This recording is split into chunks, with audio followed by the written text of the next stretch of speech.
What's up, everybody? Welcome to episode 2 of Nerdcast. With me, as always, is Michael Henderson, Chris Sager, and Mick Smith. Hello, you guys. Tonight, we're talking all things lockdown. We're all stuck indoors. What retro games, what new games, what TV shows are you playing? Do you recommend? We'll be having a special guest from Sophie from Sunderland University. Let's get down to it, guys. This is Nerdcast.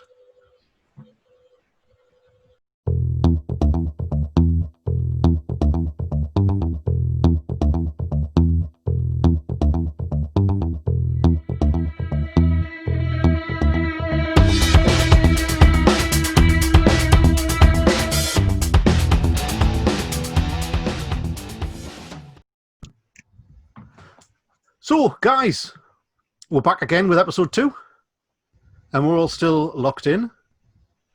How is all coping? How's lockdown treating you? Been getting any gaming in? a little bit. I do have 2 young kids, so we won't go into how lockdown's really going. But after they're in bed, get a little bit of gaming in, yeah. But a more modern gaming as well as some retro gaming, more than I have done in the past. Anyone else? Chris, how's it been going? Yeah. So, I mean, my job pretty much absorbs my life at times. So, apart from spending a lot of time with the family and the kids, which has been amazing, I've really caught up with a lot of games. I tend to buy games and just never play them. So, I've rattled through about 10, 12 games now, which is quite good. So, yeah, I mean, I'm enjoying lockdown. Got to go back to work soon, though. Mm-hmm. Aye, well, you work in the pub business, don't you? So it's going to be different for you. Mm. Michael Henderson? I've got 6 kids, a dog, and I'm still at work. Have you got 6 kids? Yeah. Yeah. How do you afford like arcade games and shit?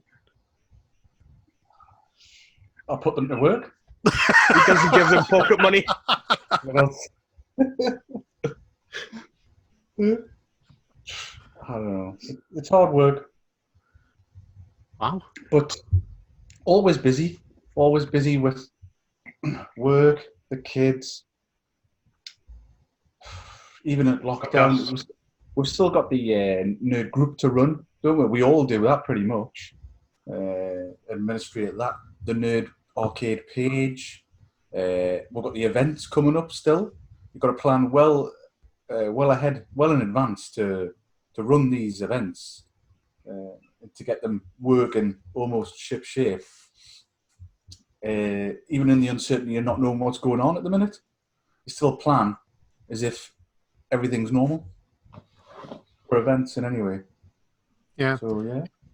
I mean, I'm still busy, but and because of our situation where more or less properly locked down, we're not allowed out much at all. But sort of getting some gaming in, I suppose, but probably not any more than I would have done because I'm working as many hours as I did just from home. Actually, I'll tell a lie. No, I'm not, because I used to work 2 nights a week running pub quizzes, didn't I? But see, that's not happening right now. Cool. So that all brings us on to the theme of tonight's podcast, which is lockdown and how much alcohol we're going to drink during it. Does anyone else just feel they're twice the size they used to be? Twice the size, I hope not. I'm never going to get fit out that door. Mm-hmm. I think I've definitely drank more than I normally would. Yeah, I have too. And I'm sitting on the arse most of the time as well, which doesn't help. You live above a pub? An empty pub? Empty pub, nothing in it. But I think it's the weather as well for me. It's been so nice that I just think, I'll have a drink now, and tonight I'll have another. Isn't it typical though? We got this weather where you can't get out. Yeah. I mean, we've been firing up like we've got barbecue out the back, so we've just been sat outside with a couple of drinks after work, having a just cooking a couple of burgers for the two. We're sitting in the sun drinking, and it's been really nice, to be honest. It's been quite relaxing in that. So, I've but been doing quite a lot of cycling. I'm a bit sunburned today. Like I went out this day, I didn't put any suntan cream on, and I fell into a holly bush as well. I rode into a holly bush. I've had a bit of a crap day, I want to say. I'm burning right now. When I'm sitting here talking, I'm actually on fire. My face is red hot. You need some aloe vera, mate. I think it's been the likes of these Netflix and Amazon. They've been a godsend, I think, over the last couple of months with some really good quality exclusive TV shows they've been putting on. Could you imagine being stuck in lockdown in the mid-90s with dial-up? Yeah, we just see a video. Just the videos you had and the video games. That's it. Yeah, that's it. In the mid-90s, I was like, yeah, watch the same 5 Van Damme VHSs I used to have or something. Quality. Yeah. Bloodsport or... I don't think... I didn't even have the good ones. I had like the crap ones, like that one with Dennis Rodman in.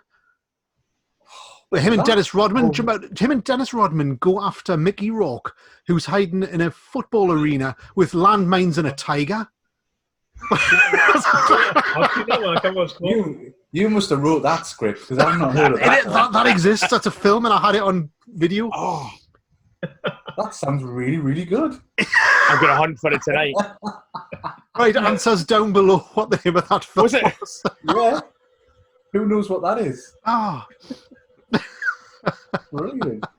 Anyway, so does anyone have any TV recommendations that they've enjoyed? I'll tell you what's kept me going, because obviously we're not. I'm working from home, but we're not busy, obviously. So I can be sat for a while with not a lot to do. So I've been watching a lot of Netflix, as you do, and I think I'm the only person who didn't know this. I'd never known this TV show called It's Always Sunny in Philadelphia. Oh, yes. It's amazing. Yeah. I'd never heard of it. It's binge TV Prime. It is good. Since lockdown started, I've gone through 12 seasons of it. It's absolutely hilarious. It is good. Danny DeVito, and it's just so un-PC and so it just doesn't care.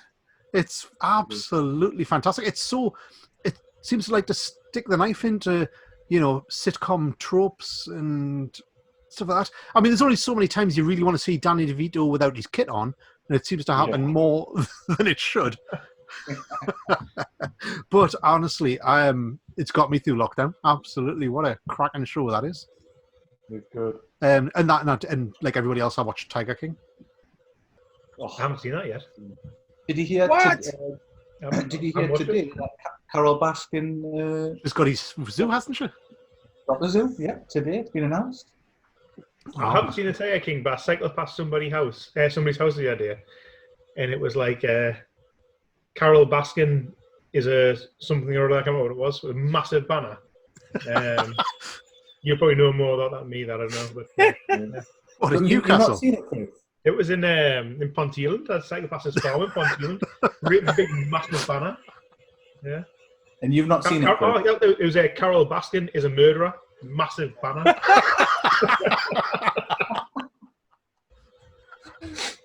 That'll tell him. Well. What about you, Mick? Rewatching stuff.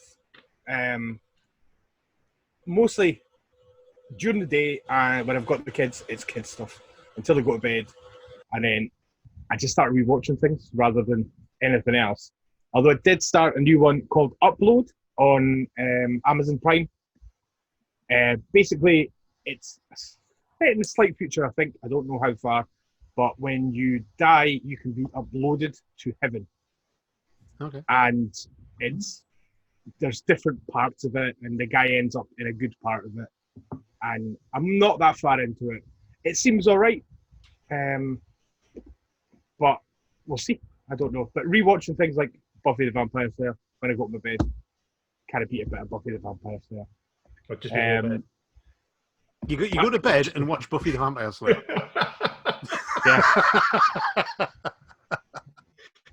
Yeah. Or South Park. Early series of South Park come on at the moment, which I know some people don't think that the older ones have stood the test of time, but they're still hilarious. No, they're good. They're but still very funny. yeah, the newer ones. Let's not. Oh, the newer ones are really like digging politically now, though, whereas old ones just shoot the piss out of everything, really. Anybody else? Any more recommendations on? Yeah, TV? I've really enjoyed The Last Dance. Oh, About brilliant. the Chicago Bulls. Alright. Even if you're not a basketball fan, it's just been a really good watch. It's just interesting what you think of Michael Jordan or what you do, and Dennis Rodman and all the rest of them. It's really good to hear them being interviewed, and it gives you a different side of them. I would say definitely. Did you see his tiger? No. Tiger? No, it was Mickey Rourke's Tiger. Oh, right. Dennis Rodman just Okay. helped Van Damme get to Mickey Rourke past the minefield in a football stadium and a tiger, as I remember. Oh, Did anyone else watch The Last Dance then? Oh yeah, me and my wife like binged it for 2 days. Is this on? Brilliant. It's like it's one of them documentaries. If you're not a basketball fan, you'll still enjoy it. Because you see it as a kid, you have a perception of Michael Jordan and who he is and what he's about. But when you actually see, how he conducted himself through like what was an amazing career, it's fantastic. It's it's quite inspiring actually, because it makes you want to go and do some exercise or do anything, Yeah. First and foremost, he's an athlete, and he says that, doesn't he? Really, he doesn't want to be someone's role model or anything like that. That's not what he's about. He just wanted to play basketball and play it really well. Oh, we've lost Mick. He's got to watch The Last Dance. Yeah, He's away to watch Buffy. that's more like it. Yeah. Nice one. Right. Well. So it's time for today's guest on Nerdcast podcast. Today's guest is Sophie. Sophie's a researcher at Sunderland University. Mm-hmm. Don't know what's more surprising, that you're a researcher or that Sunderland has a university.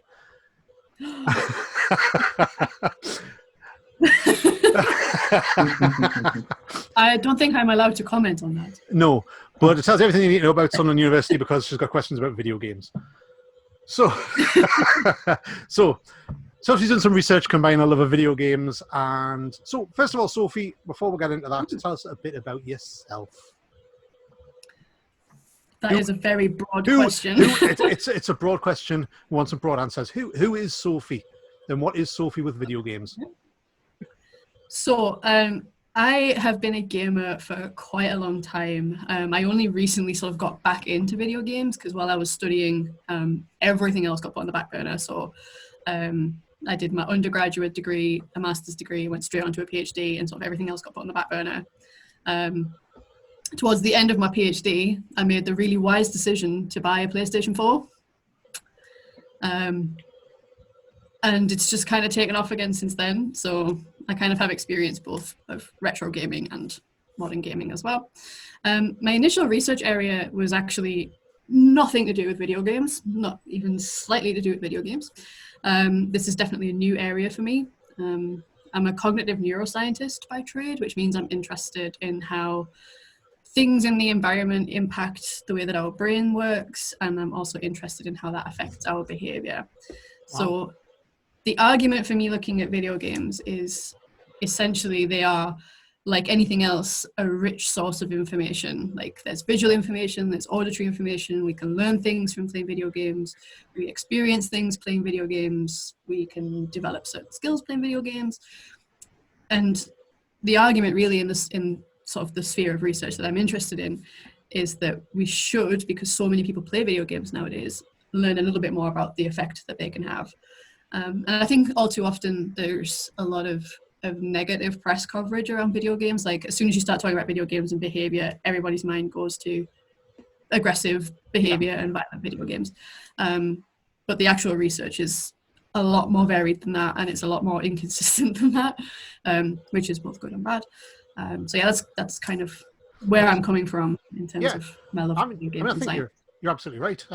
Video games, I don't think there's still. I mean, it's a lot better than it used to be, as us old fogies will tell you. But it's no longer viewed as the plaything of children. But I don't think people realise just how big the video game market is. I mean, I'm sure I'm right in that. Wasn't Grand Theft Auto 5 the largest selling piece of media ever? Like games, movies, TV, anything. Yeah, and I think when we start to look at sort of the number of hours that, like, particularly young adults are playing on video games, like the number of hours that they cumulatively are spending playing these games, it's something like it works out about 10,000 hours on average by the time they reach young adulthood, which is, it's crazy. It's so much time. And that's something that I use sort of with my students as well, to say, like, look, this is why we need to be taking this kind of thing relatively seriously and actually developing it as a research area. I think that's because if people are spending that much time doing it, we should really know what kind of effect it's having. So. And I think that'll be the new generation of scholars will look at that. I think there is still, to people of an older generation than ourselves, that still view it as this newfangled thing. It's still Space Invaders to some people, where I mean, you guys will agree with me here. I mean, a really good game can move you as much as any movie, as much as any book. Yeah, exactly. And something else that I'm interested in is, I've noticed, not just me, that makes it sound like I'm the oracle of video games, but recently there's been a lot more games that have, I think, taken aspects about things that we can learn about. So there's a lot more video games these days looking at aspects of mental health, for example. There's a lot of video games looking at sort of various life lessons and emotional intelligence, all that kind of stuff. Like Hellblade is a really good example. I was just, as soon as you said that, I'm thinking Hellblade. Hellblade Senua's Sacrifice. Yeah, which is not only an amazing game, but also a really good example of mental health issues being incorporated into a video game, but in a non-tokenistic kind of way. Stunning. Have you guys played that? Hellblade Senua's Sacrifice. It's just been released on Switch as well, hasn't it? Yeah, it has. I played it on PS4, and you've got to play it with a headset. And it's about this sort of medieval style, Red Sonja type heroine, maybe a bit Norse, quite Norse, isn't it? Yeah. She's on this quest, but she's hearing these voices in her head, and it's about a basic mental breakdown, and it's incredible. What I really liked about it, though, is that they developed it with a team of they had sort of patients who had experienced hearing voices themselves, so they used those experiences to make sure what they were doing was done accurately but sensitively as well. Is that right? Excellent. Which I thought was really nice to see. Oh yeah, I mean, later on earlier on, depending on how we record this, we do have a section of games that we recommend, both retro and modern. And I think Hellblade: Senua's Sacrifice is a fantastic game, and it's really one you should play. Absolutely brilliant. Right, well, thank you for that, Sophie. What, if you don't mind, though, what I would like to tell us is, now you came onto this show because you've been involved with Northeast Retro Den in a survey to help with your research. So we're going to have a link to your survey down below, and also it'll be on the Northeast Retro Den Facebook page. Do you want to just let the guys know what kind of survey it is, and what is you looking to gain from it? So, where should I start with this? Okay, so I'll give you some background as to how we decided to do this. So I'm running this study in collaboration with one of my colleagues, Dr. Joe Butler. We both have an interest in video games, sort of recreationally and as scientists. And we kind of wanted to do some research that was relevant to the current pandemic situation with COVID-19. And in full transparency, the reason why we had this idea was that we were noticing quite a bit of discourse around video games and gamers and how they're reacting to the pandemic and to being in quarantine and to being in lockdown. And there was two things really that kind of kept coming out that both of us were noticing. One of them was people starting to play video games, sometimes for the first time. So I think this was probably partially coincidental with things like Animal Crossing coming out on Switch. Obviously, everybody went into that pretty hard. We noticed from looking at things on social media that there was quite a lot of people who would say, I'm not a gamer, but I've been playing Animal Crossing on Switch. It's amazing. I've sunk so much time into it. The other thing that we noticed was that, I suppose, kind of anecdotally, but we were seeing lots of people make jokes about how gamers in quarantine is no different to gamers all of the time. And once I was done feeling personally attacked by that statement, I started to think, well, how do we know that? Is there a way I can find out whether or not gamers are not really being affected? Are they coping better than non-gamers when they're in quarantine? Do gamers even know that something outside is happening, or are they just plugged in and, cracking on with whatever it is that they're playing? It's just level 7. Yeah. So yeah, we kind of had this discussion over Skype where we thought, okay, maybe we could do some research here. We could actually do some science and find this out. So the survey that I asked people to complete, and that we're still asking people to complete, is primarily looking at whether or not people were playing video games before the pandemic and before lockdown kicked in, but we're also interested in how that's changed since lockdown and since quarantine kicked in. So we're looking to see whether or not people so we're basically interested in people who identified as gamers before lockdown, but also people who would not have considered themselves gamers before lockdown. But then we also included loads of different measures around well-being. So we had questions in there about people's mood. We had questions in there about anxiety and stress. We had a couple of questions in there about loneliness, whether or not people were really experiencing that while they were in lockdown. The other thing that I think is probably going to be quite interesting to come out is we looked at people's reasons behind playing video games. So we were interested in seeing whether or not people were playing video games while they were in lockdown for different reasons than they were playing video games before we were in lockdown. So it might have been beforehand, people were just playing them because that's what they do, it's what they enjoy doing.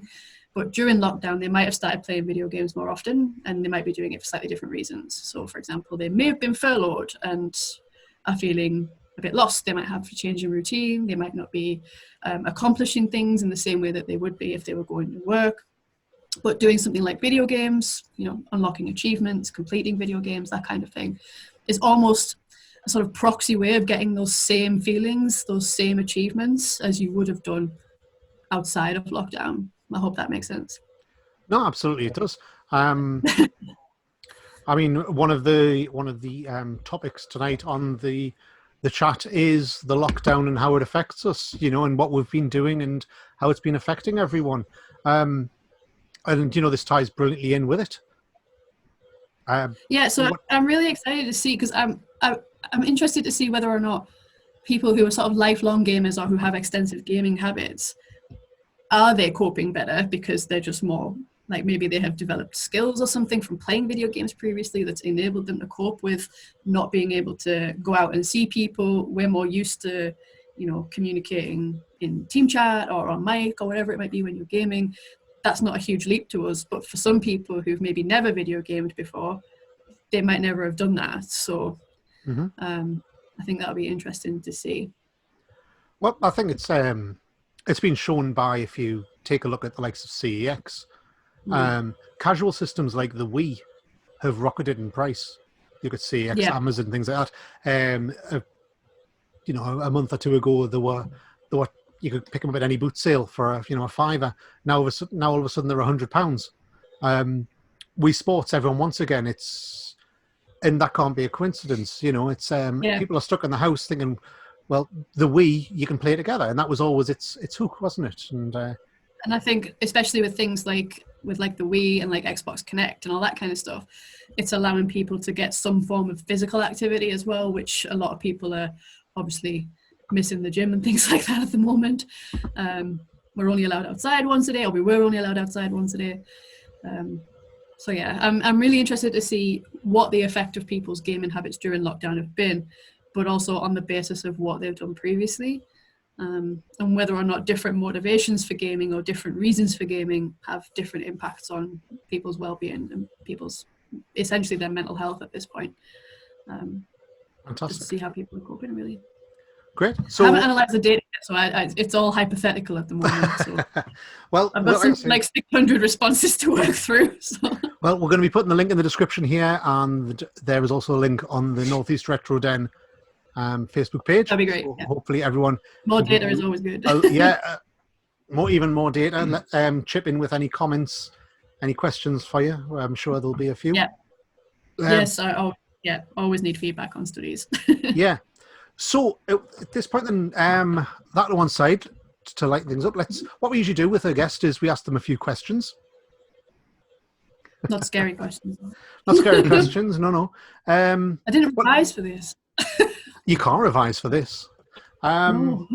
So you've told us about your gaming history. You've told us about what you're up to. Before I get to the final 5 questions, tell me one game you're playing right now. One game I've been playing a lot I got really into, especially during quarantine, and this might be a controversial choice, is Death Stranding. Oh, I've not played it. Yeah, so Death Stranding, people either seem to really like it or they vehemently hate it. So it came out on PS4, I think it's on Xbox as well, and it's coming to PC relatively soon. It was the first game that Hideo Kojima did outside of any other kind of studio. And I think, like, to talk about this kind of bluntly, it hits very differently now that we're in quarantine. I don't want to spoil it too much in case people haven't played it, but other than that, I've been playing far too much Overwatch, which is the story of my life. I spend too much time on Overwatch. And Borderlands. I'm sat here wearing a Borderlands hoodie, so... Well, just not to build anyone's hopes up, it's not out on Xbox. It's not. Oh, it was funded by Sony. So, just in case any Xbox viewers looking for it right now, it's not. Ignore me.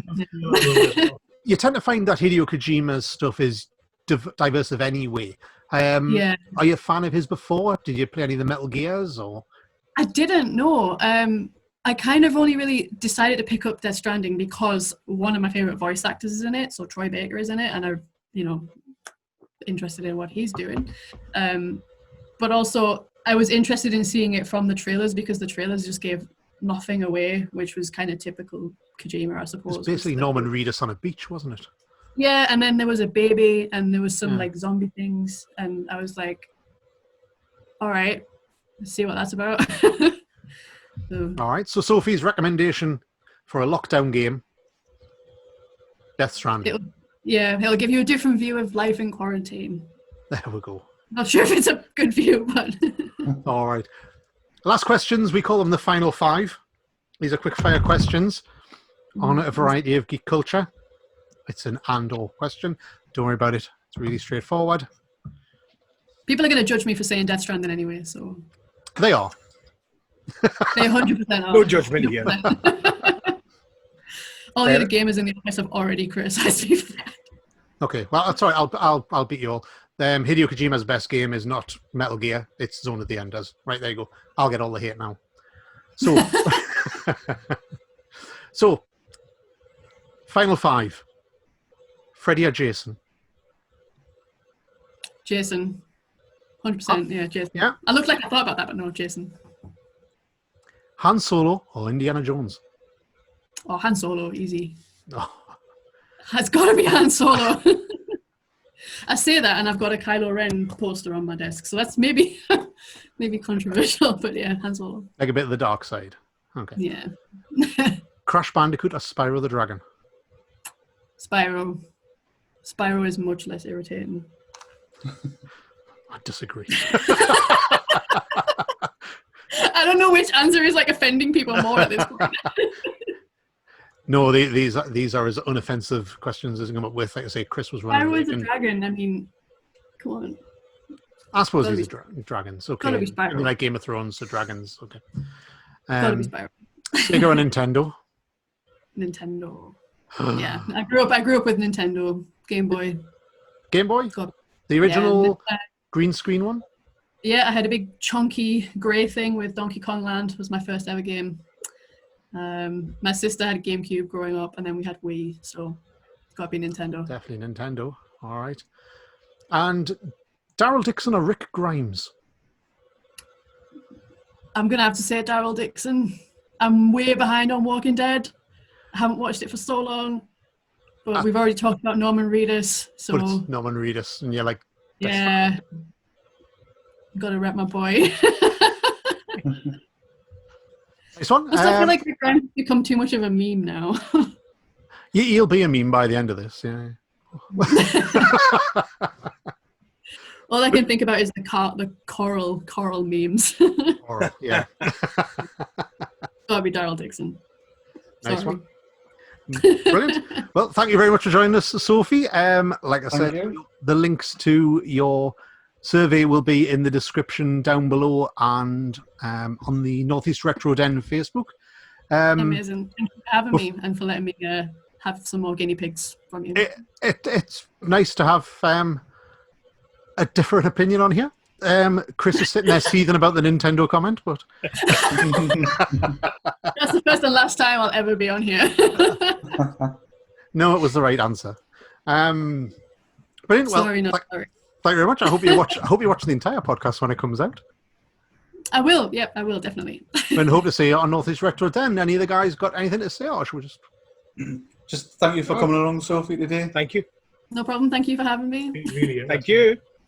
See you soon. Cheers, Bye. Sophie. Bye-bye.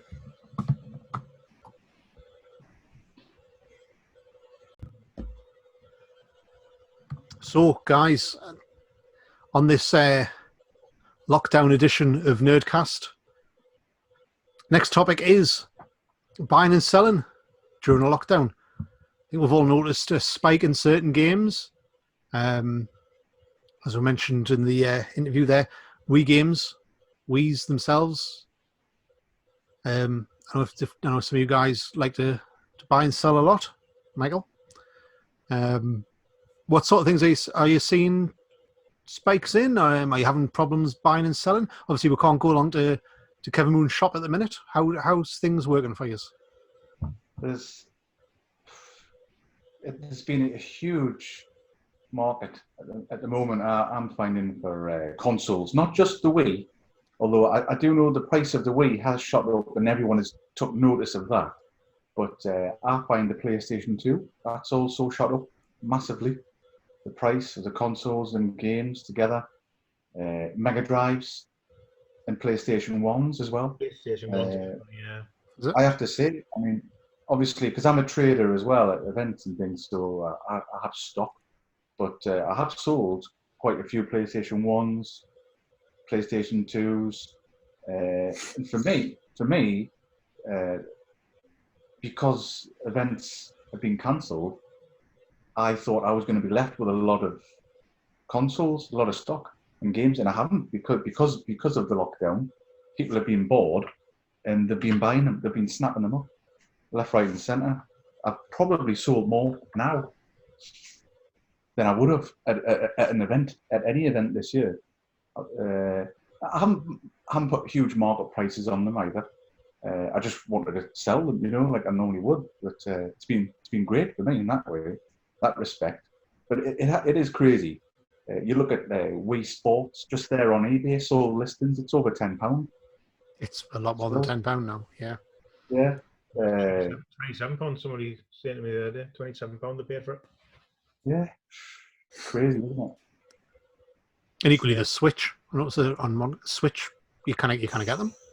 I think Nintendo have been quite canny with that though, because the Switch Lite launched and everyone kind of was like, "Oh, Switch Lite, it's not quite the Switch," and then the Switch just magically was out of stock everywhere, and then the Switch Lite's in stock everywhere. I don't know, Nintendo have been a bit canny with that, but Do you think they're manipulative? yeah, I think maybe a little bit. But that Animal Crossing version came out just before lockdown. With it was a really nice looking console actually, with the light blue and green Joy-Cons, and that seems to be going for mega money now. Because people can't get a hold of it. Kicking myself. Saw them online last month. Thought, oh, that'd be nice, and then didn't buy it. And then 2 weeks later, my daughter says she wants one for her birthday. She's got no chance. Yeah. The PlayStation 1, I bought a PlayStation 1 at auction for about £21, I think I paid just before lockdown, with a handful of games. There's a couple of games in there I wanted, so I wasn't interested in the PS1. It was a nice PS1, and I stuck it on the group the other day.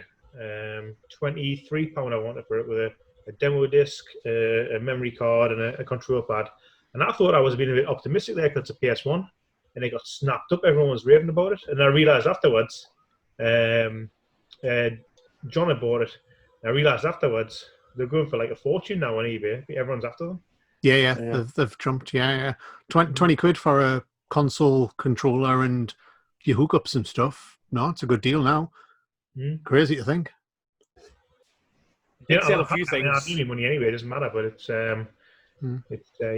It was just. I've never. Usually, when you put a PS1 up, you kind of sell them PS1s. You have 3 or 4 of them sitting there. You kind of get rid of them. Yeah, absolutely. What about you, Mick? Sold a few things, but just on eBay. Wii stuff and PlayStation Move controllers. They shot back up again. They do. They spike and then they drop, don't they? And then they spike again. Absolutely. Yeah. I missed the last spike, so I wasn't missing this one. No, I remember the run up to the PSVR release, telling everyone, and you grab them while you can get them, because you could pick them up in cash converters at the time for like a £5, couldn't you? And well, it was That's Entertainment in Royal Keys. They had the boxes. They had boxes of them, and they were the box version. Sorry, and they were pennies, to be honest. Yeah, and then VR came out. I mean, that's an unusual move for Sony, though, to use the same thing again. I mean, if you look at what they're saying about the PlayStation 5 controller, it's going to be using the USB-C, whereas the PlayStation 4 used the micro, and the 3 used the mini. So it's unusual to keep something going for Sony. You know what I think it was? Because it is unusual, because, why let somebody you recycle what they used to have? Yeah. I think with Sony, because the PlayStation Move on the PS3 was a massive flop. I think they just had shitloads of them. I suppose there is that. I love it, though. I do. House of the Dead Overkill is great. I played that way. I used to play a bit of, because I already had a couple of the moves from PS3. House of the Dead Overkill was fantastic. There's a little bit early, but there's a game recommendation for the viewers out there. Wii has a really good version of it as well. Yeah, it does. Yeah. With the handgun. Yeah. It's not a handgun, actually. It's a long one, isn't it? The Overkill one. Yes. Hand cannon. Hand cannon, it calls it. That's right. Yeah. It's if Quentin Tarantino had remade House of the Dead, is how I'd describe it. Absolutely. But I mean, House of the Dead is a fantastic franchise. I think the games. That's incredible. Yeah. And that's maybe I think that's definitely a discussion for a future podcast. Is light gun games. Oh, absolutely! I've got a few of the arcades. I just love them. They're just great fun. Well, me and Mick picked up those light guns recently, didn't we? That website oddly had PS2 light guns brand new for sale. Yeah. Do you remember? Yeah. It's just sitting right over there as well. Yeah. Still not out of the box. No, mine neither. I've got tons of G-Cons and stuff in the loft, but that's definitely a call for a future one. If the guys want to let me know in the comments or on Facebook, their favourite light gun games, any light gun games I want to cover, anything what consoles were best for light guns. I'd probably have to go with the PlayStations, but we'll talk about that back then. So moving on, guys. We've had a good bit of discussion about lockdown and how we're all stuck in. We haven't discussed a great deal, though, on retro games, which is kind of the whole point of Northeast Retro Den. Mm-hmm. So let's go with our retro topic of the week. It's an easy-going one this time. You've had the question in advance. We're just going to ask for your favourite Nintendo game.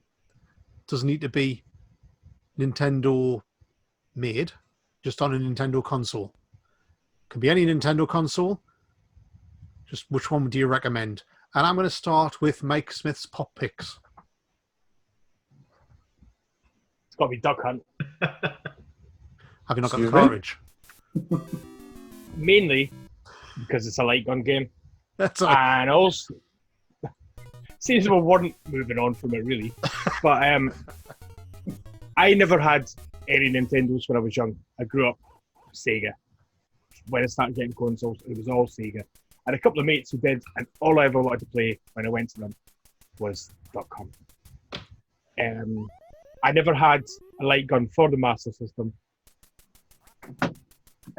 So that whenever I went to anyone's house that had one, it was straight with Duck Hunt. Loved it. 99 levels, never did them all. It's really good fun, and it's become something of a meme with the dog and stuff ever since. But it is really good fun for such a simple idea. Just Absolutely. literally just shooting ducks. Did you or do you know about the 2-player option? Where the second player controls the duck. Controls a duck, apparently. Yeah, I've never tried it, but I've tried it. I'm not convinced it's right, to be honest. I didn't know that at the time. We used to play Duck Hunt a little bit when we were kids. Not many of my mates had NESs when we were kids. In fact, the ones that did, the NES always seemed to belong to their younger sibling. But we did play a bit of Duck Hunt, and it's still great fun. And that gun, that light phaser, makes a hell of a clank when you pull the trigger, doesn't it? It certainly does. Yeah. But it is a cracking game. Unfortunately, and it's just a pity that you can't play them on LCD tellies and stuff, and that's why every retro gamer needs a CRT. Yes. Or 10. Or 10. How then, Chris? What you got for us? So, I'm a huge Nintendo fan. I never had a NES. With a name like Chris Sega, you surprise me. Yeah. But before I had me Segas, the first thing I had was I had a Spectrum, and then I got a Game Boy. So the Game Boy was kind of my first love, I think. And the game that I absolutely loved as a child, I think it's because it's quite an easy game, was Mario Land 2. 6 golden coins or something? 6 golden coins. Yeah. And the TV adverts with Wario and all the rest of it. And it's a Game Boy game. It's fantastic in terms of visually. It's incredible. They were very clever in how they kind of reimagined sort of Mario 3, because obviously they can't have like a red Mario because there's no color. So that sort of it was the feather on the hat, or the bat wings to fly and all that kind of thing. But it just captivated me as a kid. I loved it. And obviously Wario's castle at the end. To be fair, it's quite a simple game. You can kind of walk through it until the very last level. Because the castle at the end is actually really, really hard. But it's just a brilliant game. Really, for a Game Boy game and the technology they had at the time, just very, very crisp. The controls are great. It's a fantastic game. Love it. I remember being impressed at the time, because my brother had a Game Boy and he had the original Super Mario Land, and the upgrade from the Mario sprite in that to the Mario sprite in 2 was huge. All of a sudden, he looked like he does on the NES. Yeah. And yet, I don't know if I've ever played it. I can remember him having it, and I don't think I have it, and I don't know if I've played it. I think I might be talking purely on screenshots. I mean, it's to play it now. I mean, when I was a kid, I spent days and days going through the levels and trying to find all the little secret areas and what have you. But you can speed run the game in probably about half an hour, to be honest. You can do the whole thing. But it's good. I mean, it's got the world map and everything. Like Mario World, when you have the different maps and different areas. It's got its own world map. The Mario 3 had that, yeah. I think it came out about the same time as Mario 3, though, didn't it? So it's probably... It looks very similar. The sprites. No, maybe a bit later. Okay. But yeah, I mean, it's a Game Boy game. I think it's a AAA game in terms of what it is, and I still to this day think it's probably my favourite Mario game. Mostly on nostalgia, I think, but it's a fantastic game. Love it. Nostalgia is what this is all about, isn't it? Which leaves us with, well, for me, Michael Henderson. Can I just say before I go into mine, I always thought the Game Boy was a bit poo. Controversial. Yeah. I did have one, and I do have a little story. A friend of mine had a DT50 motorbike. I had a DT50 motorbike, and I swapped it for a friend of mine who had a Game Boy. Can you believe Swapped that? a motorbike for a Game Boy. Yeah, I think I was 13, 14 at the time. You were 15 then. And the Game Boy was it's just crap. Well, compared to a motorbike, it is. Even back then, it's a small screen. You can hardly see. Yeah. You know, There was more Nintendo could do with it. I think. colour. Chris, what colour is it? It's like a greeny colour. I can't remember. Yeah, it was like a green with like a black with like black pixels. But you got the Game Boy Pocket that came out later. And the Game Boy Pocket it wasn't green. It was like a neutral sort of grey colour. The Game Boy Pocket was like a monochrome greys, yeah, and then finally you got the Game Boy Color. Yeah. But all right. Anyway. So slagging off Game Boy aside, that's going to get us some bloody love in the comments. Sorry. What's your favourite or choice of Nintendo game? It has to be Mario Brothers 3 for me, hands down. I mean, not that I bought it; I got it off Santa. But if I had bought it, it would have been one of the most value for money games going out back then. So being that you've picked probably the most universally loved NES game of all time, is that why you had to throw in the Game Boy here to start with? So it's like, just so I don't sound so completely bland, I'm going to say something completely controversial first. Is that what that was? That was just the truth, to be honest. I just found the Game Boy to be pants. I mean, is it the biggest selling console? Well, handheld. I think. Yeah, I think. Is the DS? No, the DS. No, the figures are skewed. No, it is the Game Boy, but the figures are skewed because they include like the Game Boy Advance and the Game Boy Color. Yeah. Everything kind of amalgamated in one sort of like. So yeah, it is the biggest selling console, but I think it's kind of. I'm going to disagree with you. Yeah. It's so good, and but without looking it up, I think it's the DS. DS. And the biggest selling console is the PS2, but I think the biggest selling handheld might be the DS. I'd be surprised. I'm pretty sure that we'll see what the facts. But there you go. That's something a bit something else. If I want to find out if we're wrong. Anyway, back to Mario 3. Yeah. Well, Santa Claus gave me that game, and it's one of the best things I've ever had off Santa. Did you finish it? Up till 4 in the morning on Boxing Day. Got to level 5 with no warp whistles. It was just fantastic. Obviously, I did finish it eventually, Last week. and I can play it over and over again still now. It's great fun. I still enjoy it. Can I also say, yes, I don't like the Game Boy, but I think the Game Boy Advance P is one of my favourite handhelds of all time. It's a nice little form factor, isn't it, with its flippiness? I absolutely love that. Yeah, I think it's a great one. Here, actually. Hey. Oh, beautiful. Yeah. Justin swapped me that recently. Yeah. Can I be controversial and say that I don't like the NES version of Super Mario 3? Well, it's all coming out today, isn't it? For one simple reason. There's no save game on it. Yeah, but if you're a good gamer, Si, you don't I'm need not. That. If I'm going to play Super Mario 3, I'll play Mario All-Stars or something like that. On your turn. Super Mario 3 and the NES, it's quite impressive. A bit like the Game Boy with Mario 2. It's like the pinnacle of what the NES could do. Oh no, I agree. Yeah, Fantastic. Yeah. it's just if I'm going to play it, I'll play the version that's got a save state thing. But, yeah, but you're right, Chris. When you see that as a little boy, you just think, wow, games don't get any better than this. The colour, the sprites, how much was in that game.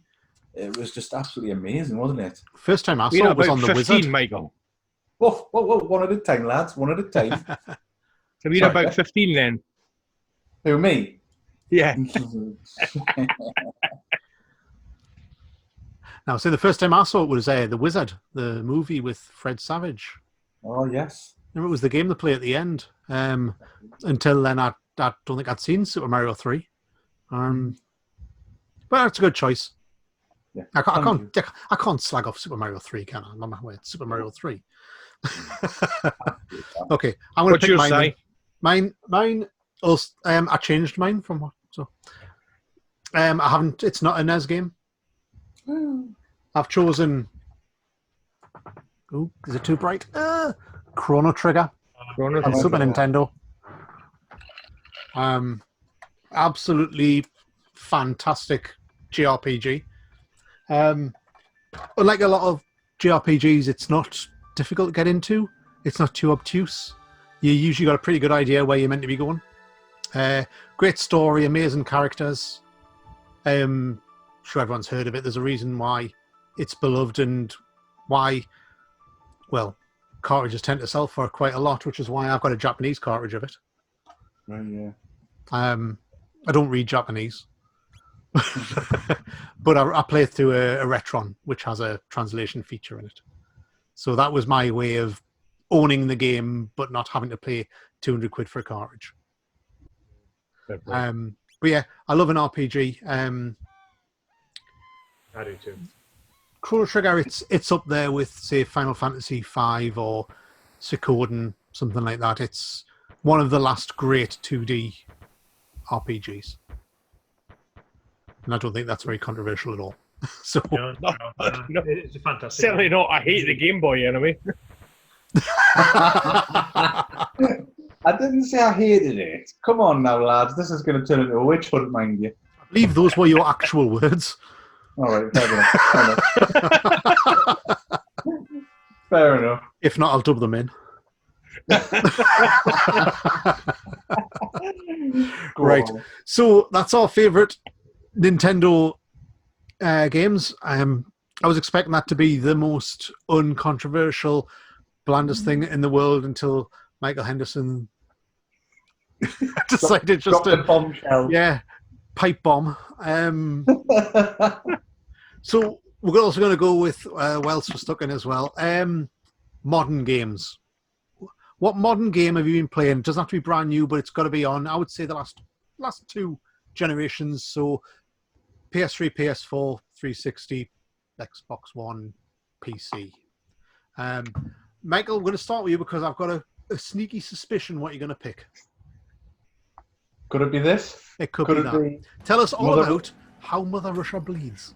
Oh, thank you, Simon. Thank you very much. This game is actually, I've had a little look into it. It's 4 years old. I didn't know this. I only heard of this game 2 weeks ago. It's like just searching through the Switch. By a French company that made this game. It cost me all of 89 pence during lockdown. Wow. Which is an absolute bargain. It's Streets of Rage on Coke. That's pretty much what this is. It's absolutely balmy. It's set in an alternate 1980s Soviet Union that's ruled by the mafia. 4-player, beat 'em up. It's just mental. You name it, it's in there.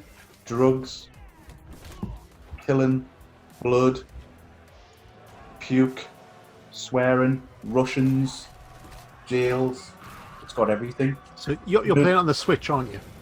But I'm playing it on the Switch. It cost me 89 pence only 2 weeks ago. Just as a disclaimer, it's not 89 pence anymore because I looked. Yeah. But the way Switch games go, it probably will be again. Yeah, I mean, 89p at a lockdown price. Brilliant. Have you finished it? No, not yet. I play it just when I can. So it's a Streets of Rage style game. And last week's podcast, you had Streets of Rage 4 on the telly behind you. Right, yeah. Streets of Rage 4 and Mother Russia Bleeds. Oh, it's tough. That is really tough. I mean, Streets of Rage 4. You get to keep one gets deleted off your system. I'll get an SD card. That gets deleted. Shut up, man. It's part of the game. Well, Streets of Rage 4 probably. Switch 4. But Yeah, Mother Russia I'll- Bleeds is a It's strong definitely contender. yeah. It's a cheap alternative. Definitely, and it's I do- worth getting. It's a 4-player game as well. You will have good fun with it. It's not as good as Streets of Rage 4, but it is worth it certainly. I do like scrolling beat 'em ups. Yeah, you can just pick up and play, aren't they? Really, that's why. Has the hammer been replaced by a syringe in that? Is that a syringe? Oh, it Isn't is. it? Yeah. Yeah, it is. Yeah.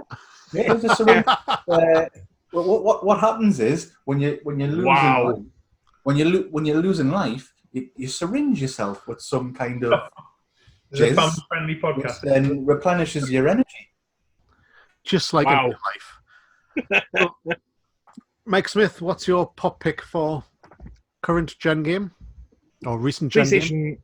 PlayStation 4 Spider-Man. I'm quite late in the game getting into Spider-Man, but it's now on PS Now. That's Right. So I took a trial of that and kept it going for a few months to get Spider-Man done. Basically, It's fantastic, Great. isn't it? It's it's fantastic. really good. Love it. You feel like you are Spider-Man as Yeah. you're flying through the buildings. And I don't play many games on the PlayStation 4, but that one it keeps drawing me back in. I'm enjoying it. It's taken me a little bit to get into the mechanics and remembering all the different funny little moves and the stupid enemies that you can't hit from the front, you have to duck underneath them and all that sort of stuff. But I'm getting there with it now, and I'm about 40% complete, I think now. Something like that. Absolutely loved it. You've got a fantastic story ahead of you. The thing with Spider-Man games, I mean, Spider-Man games are usually pretty good in current gen, to be fair. But that one, the storyline, you're so emotionally attached to the characters and everything that goes on. It's absolutely amazing. I loved, you're only 40% of the way through, so I don't want to spoil too much for you, but, there's a few bits that probably tug at your heartstrings. It's really good. Okay. The ending's really good as well. Yeah, really, really good. Cool. Um, I just hope they don't take it off like PS Now before I get it finished. Well, but it's only what 12 quid in Asda or something at the moment. yeah, I was going to say, Mick, I know it's £20 in the CEX.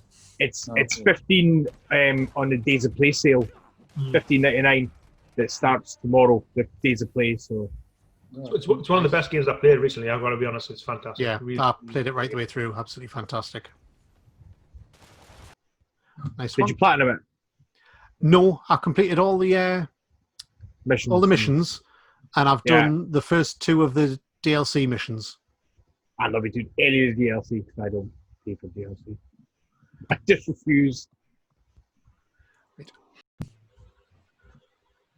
So, Chris Sega, what have you been playing modern wise recently? So I mean, lockdown. I went through so many games in lockdown, which is great because I've caught right up. But there's 2 games that came out at lockdown that I just beeline for. One was Resident Evil 3, and Nice. one was Final Fantasy 7, the remake. So 2 remakes of retro classics, I guess. And as much as I really enjoyed Resident Evil 7, Resident Evil 3, Final Fantasy 7 was absolutely fantastic, and that's my recommendation. If you read through social media, people say that it's not the same game, it's not this, it's not that. Is a fan of Final Fantasy 7? I know you are as well, Simon. I think it's fantastic. I loved every second of it. I was absolutely captivated from start to finish. I got about 40 hours out of it, and I think it's a real. There's justice to the original game, with a few new elements in it as well, deeper storyline. Honestly, I can't recommend it enough. Nice. Brilliant. I fancy both of them myself, but no, I haven't got them. Yeah, honestly, people. I think people who wanted Final Fantasy Remake to just be an HD version of Final Fantasy 7 are always going to hate it. But it's got the whole new system, with the same storyline with a lot of new backstory added in. And yeah, there's a few new elements added in to kind of bulk up the story. And obviously, it's not the full story because the game ends at the end of Midgar, and people who played the original would know that that's really early on, yeah. It's really early on, yeah. But So one thing that's putting me off about it, to be honest. well, I don't think it should, because at the end of that, at the end of Midgar in the original, you're kind of standing there. It's lonely. There's kind of the wind blowing, and that's kind of the end of that. And you move on to the next part, which is brilliant. But the other elements of the story which make that end of Midgar quite dramatic, and there's a big end boss battle, and it kind of makes it its own game.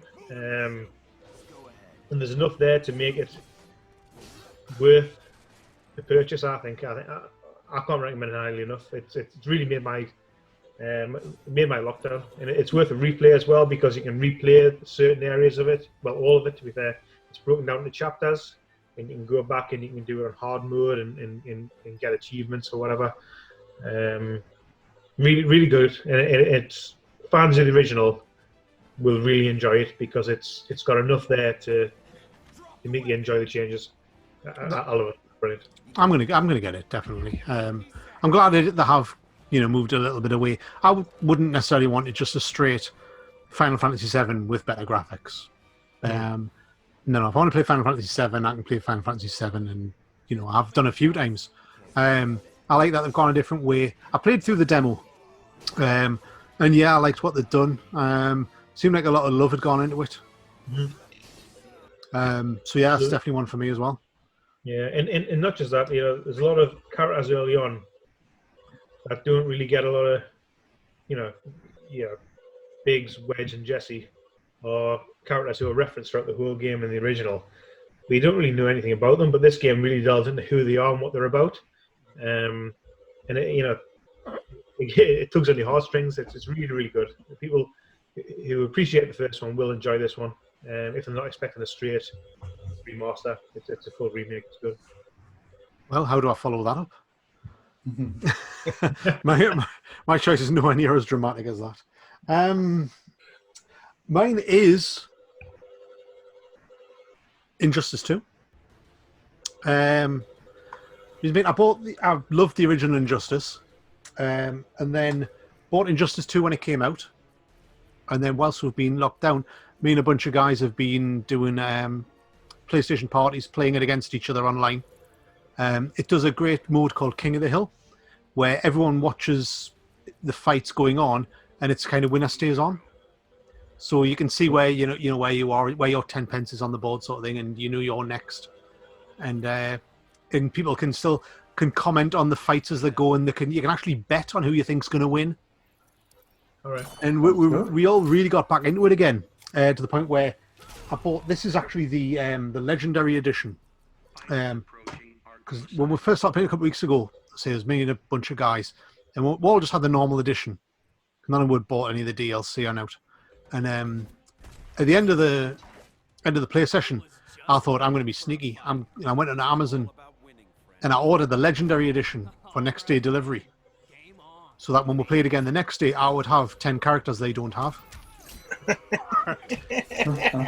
Because some great DLC characters like the Ninja Turtles, there's Rain and Sub-Zero from Mortal Kombat. Cool. Yeah, Hellboy, loads of great characters. So I thought, right, I'm not going to say an out. I'm just going to log on with all these extra characters and whoop your ass. And then when I logged on, a couple of the other guys had already had the same idea and just downloaded the digital versions on. So we all tried to catch each other out and all failed. But it's amazing. I mean, this is the Legendary Edition. I got that next day delivery from Amazon for 20 quid, and it's got all the Just DLCs. look at this. 17.95. Okay, it's gone down 2 quid since I bought it, then bastards. And it's probably going to go down in the sale. It'll probably be in the sale tomorrow on Days of Play. That's maybe why. It's got all the DLC and the stacks of it. If you played the new Mortal Kombat, it's by the same people. Really tight fighting system, but it's more pick up and play than Mortal Kombat. It's great for you. Got 3 attacks: strong, light, medium, and hard. And then your 4th first button is your superhero will have his own thing. So you press it for Supergirl, just shoots beams out of her eyes, that sort of thing, And then, Cool. unlike Mortal Kombat, where you've got to try and do your death move, which takes some doing, in Injustice you build up your super move, and it's just you hit 2 buttons together, and they do this out of the world spectacular move to finish their opponent off. Like, punch them into space, or something like hit them with a planet, something like that. And it's great fun. And like I say, it's made by the rock solid online mode that just lets you do winner stays on with a bunch of people all talking together and laughing. And for a lockdown game, that's great fun. Nice one. And then, Right, I guess that just about does it for Nerdcast episode 2, guys. We've made it at the end of another one. I'd like to thank my co-hosts, Mick, Chris, and Michael. Thank you very much, guys. Also, our special guest for today is Sophie. Thank you very much. Like last week, we're going to leave you with a quote, a word of wisdom, a retro quote from a bygone game, film, or something of that ilk. I believe Michael has a prize for anyone who can get it. We know what it is and we don't know it. So, there you go. It's a Sonic the Hedgehog movie version covered Sonic the Hedgehog. It's a Mega Drive game, Sonic the Hedgehog, with a special cover promoting the new film. There you go. So, if you let us know in the Facebook Northeast Retro Den post for this video, first one to get it right can have that. But this quote is coming from Chris Sager this week. Chris, it's all yours. What is the quote? Tell Tiny Tim. It's not Tell Tiny Tim.